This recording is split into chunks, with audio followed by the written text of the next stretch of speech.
First ম্যাচে আসলে run না পাওয়ার পর আজকে এখানে ওভারঅল ব্যাটিংটা কেমন এনজয় করলেন? আলহামদুলিল্লাহ, এটা সত্যি যে টি-20 খুব শর্ট অ্যান্ড শার্পের খেলা। যে কোনো সময় যে কোনো ব্যাটসম্যান আউটও হতে পারে, যে কোনো ব্যাটসম্যান একটা বড় রান হয়ে যেতে পারে। বাট আমার মনে হয় যে ব্যাটসম্যান যখন সেট হয় তার জন্য একটু বড় খেললে টিমের জন্য ভালো হয়। তো আজকে চেষ্টা করেছি আর কি টিমকে কন্ট্রিবিউট করার। বাট আমার মনে হয় রানটা যদি আর 15টা রান বেশি হতো তাহলে আমার মনে হয় স্কোরটা ভালো দেখাতো। যদি আমি শেষ করতে পারতাম তাইলে হয়তোবা রানটা ডেফিনেটলি আর 15 রান বেশি হতো। একটু কাকতালীয় ব্যাপারটা, গত ম্যাচেও আপনারা 171 করেছেন, আজকেও আবার সেম রান, এক্স্যাক্টলি একই রানে আছেন। কতটুকু ডিফেন্ডেবল হতে পারে এটা? আমরা ড্রেসিং রুমে তাই বলছিলাম যে আমরা এই রানটা পারি করতে পারলাম না। আমরা আগের দিন শান্ত এবং সোহান অসাধারণ ব্যাটিং করেছে। তাদের সামনে আসলে কোনো বলই মনে হচ্ছিল যে বল না।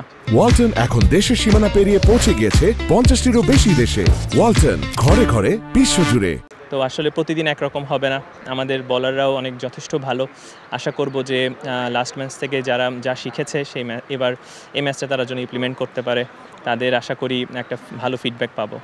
আর আপনি আস্তে আস্তে একটা কথা শুনছিলাম যে আসলে এনসিএল টি-20তে বেশ কিছু নতুন জিনিস ইন্ট্রোডিউস করা হচ্ছে। ফর এক্সাম্পল, ব্যাটারদেরকে একটু 6 মারতে ইন্সপায়ার করার জন্য আকিজের কাছ থেকে কিছু বোর্ডস আছে যেখানে আসলে শট মারা যায়। গতকাল দীপু একটা সাইকেল পেয়েছে।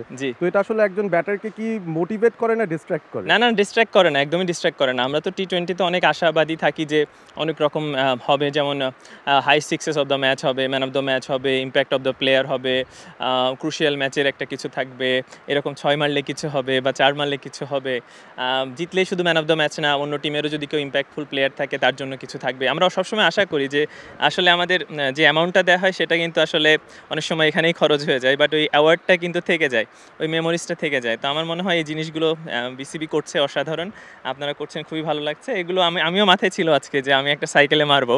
সত্যি আমার ব্যাকআপ মাইন্ডে ছিল যখন নামছিলাম, একটা সাইকেলে যদি মারতে পারি। তো আমারও ব্যাকআপ মাইন্ডে এরকম হচ্ছিল। তো আমার মনে হয় এগুলো ভালো, অবশ্যই ভালো, ইন্সপায়ারই করবে আশা করি। ওকে, খুব ভালো খেলেছেন বিজয়। লেটস হোপ পরবর্তী ফেজটাও ভালো যায়। জি, ইনশাআল্লাহ দোয়া করবেন সবাই। আসসালামু আলাইকুম।